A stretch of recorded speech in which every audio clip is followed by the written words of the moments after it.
What have you learned about your defense? I've said it since the beginning. I love this group.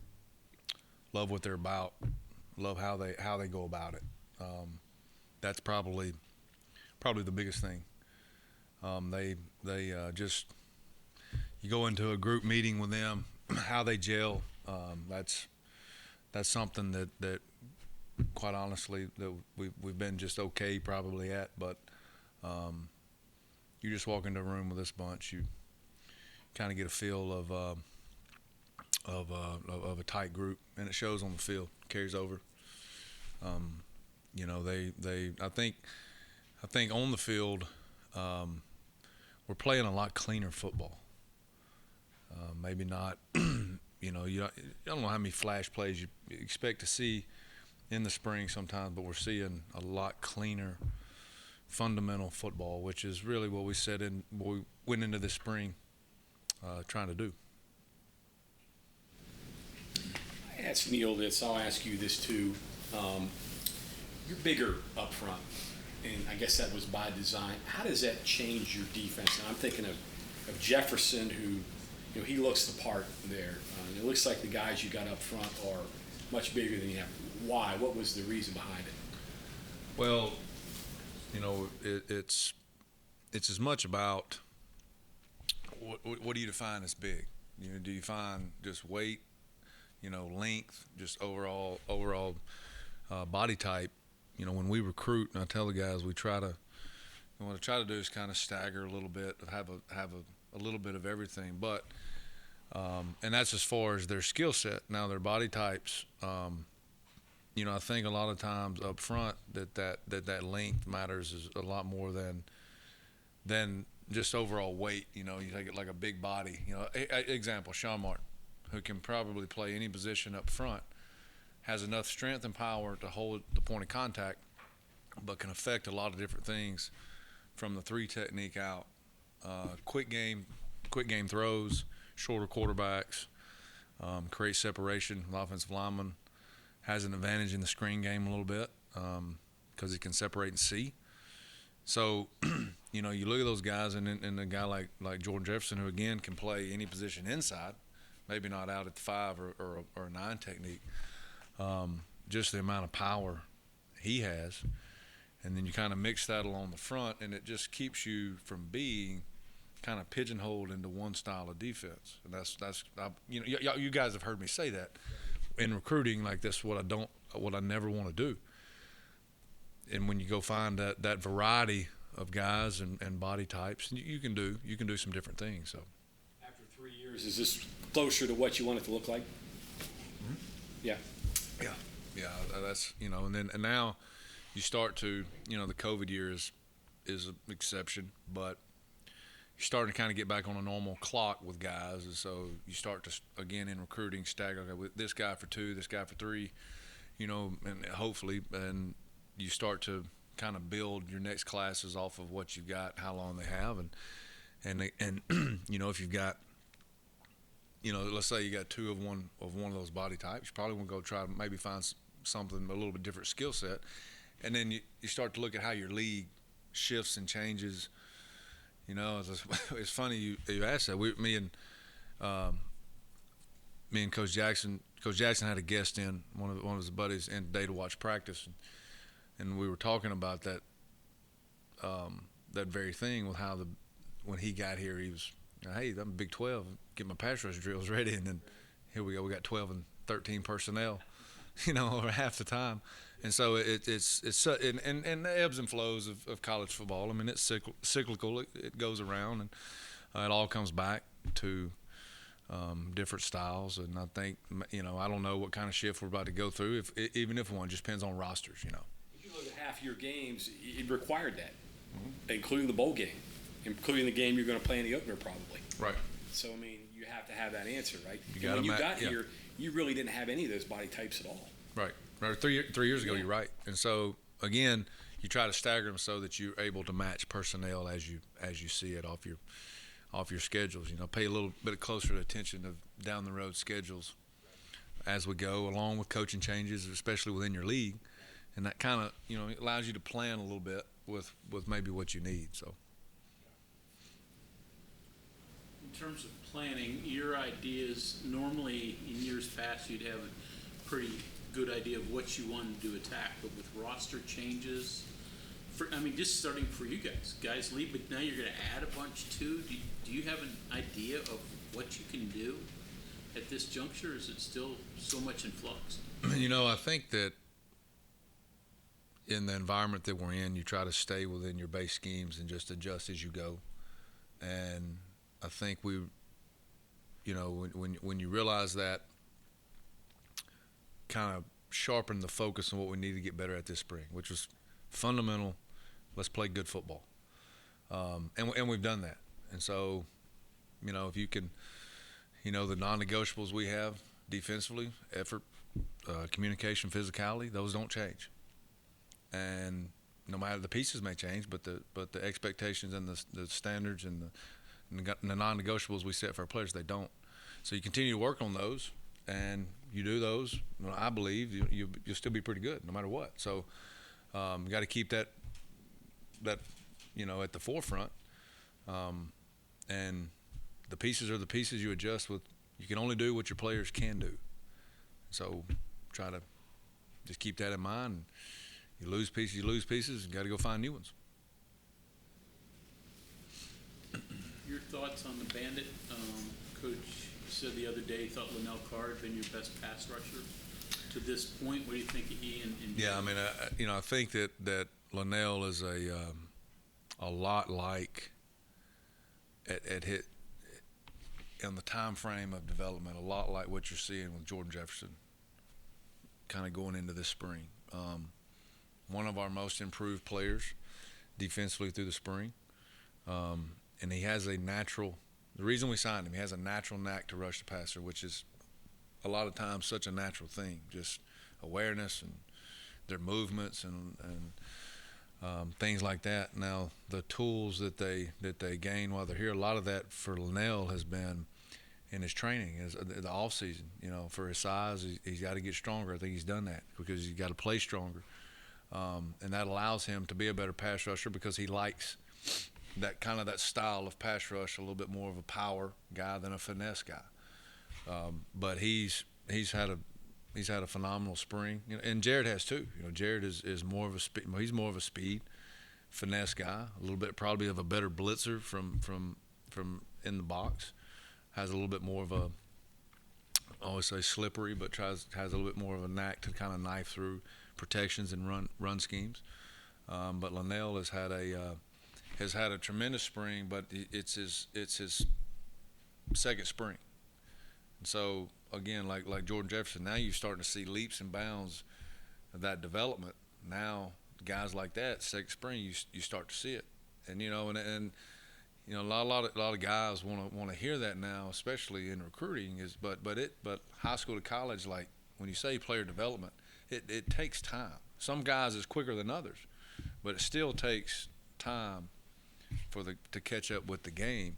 And when guys have that patience and work toward whatever their goal is they're working toward, and they really, really buy into what you're telling them and what you're teaching them, then you start to see that. And Linnell is a prime example of that. So he's had a great spring. You mentioned development, and how much did that COVID year set you back? This is really because you're not getting a bunch of ready-made players. You got to develop them. And you missed that cycle, and now this is really the first cycle that you've had the full developmental. Are you seeing a difference in that? Oh yeah, I think that the guys that Linnell Carr is a prime example.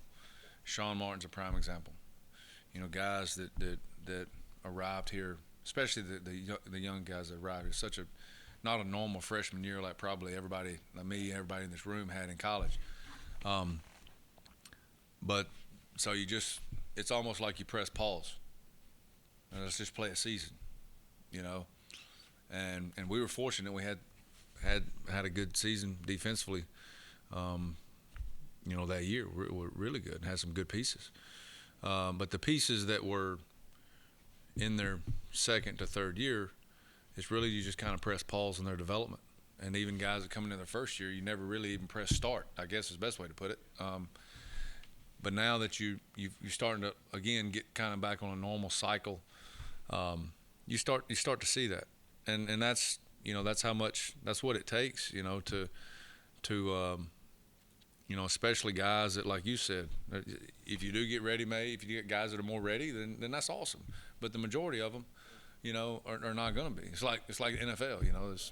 I don't know what the percentages are now, but it's somewhere always around 2% of guys that make it to retirement in the NFL. Well, unless they're expanding it or expanding the rosters, those numbers really don't change a whole lot. So, it's the same thing with the ready-made player versus guys that you go recruit and you actually have to develop.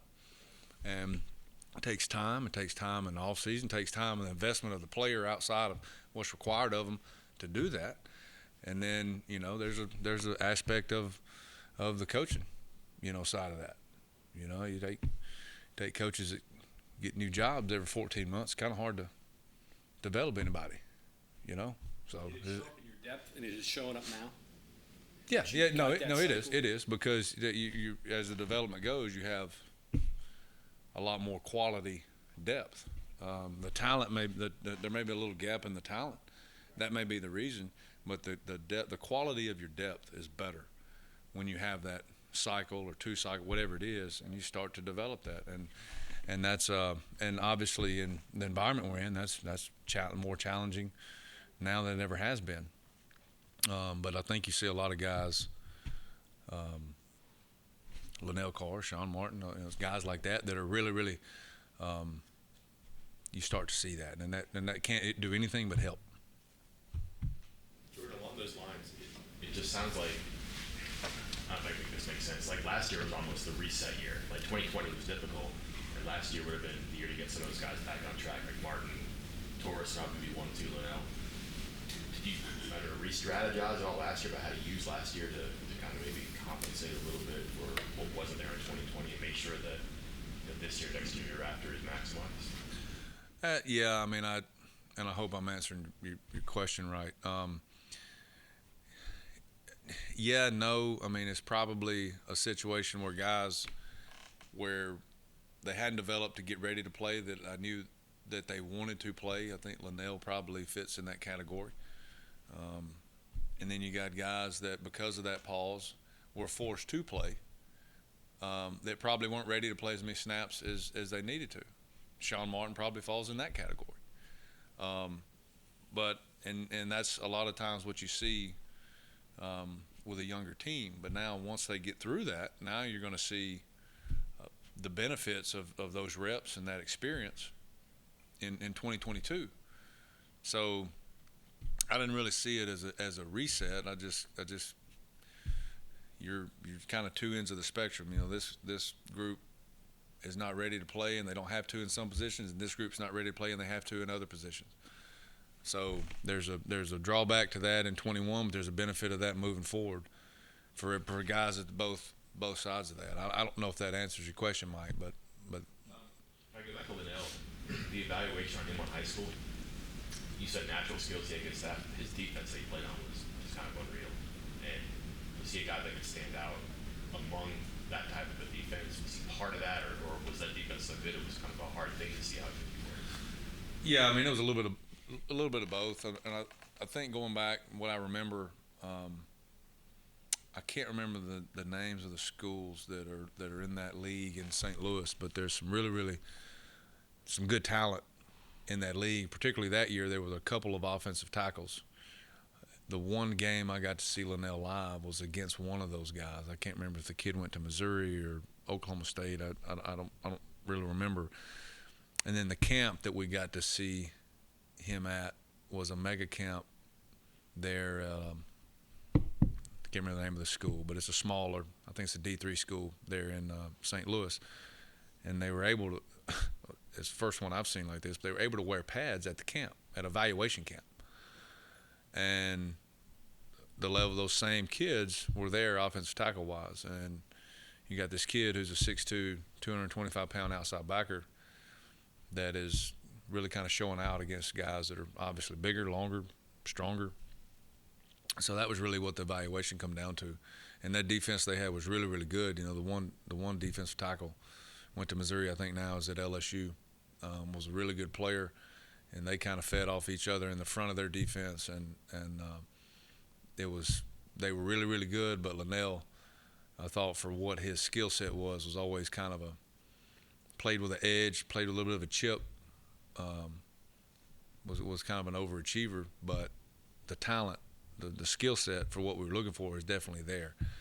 And again, that was 2 years ago, and so now you start to see the development come into, as the game starts to slow down, really starting to pay off this spring for Linnell. Ask Neil Tuesday. I'll ask you kind of an open-ended question. I asked him what area did he see the most growth. He said secondary. What have you seen there from 14 practices from when they started to where they are now that makes you feel good about them? Really two things. The leadership side of it has been night and day difference. They talk to each other. They're actually able to correct things, the older ones in a way that they don't come off as like it doesn't come off in a bad way. They respect each other. The young guys respect the old guys and vice versa. And I think that's a really important dynamic.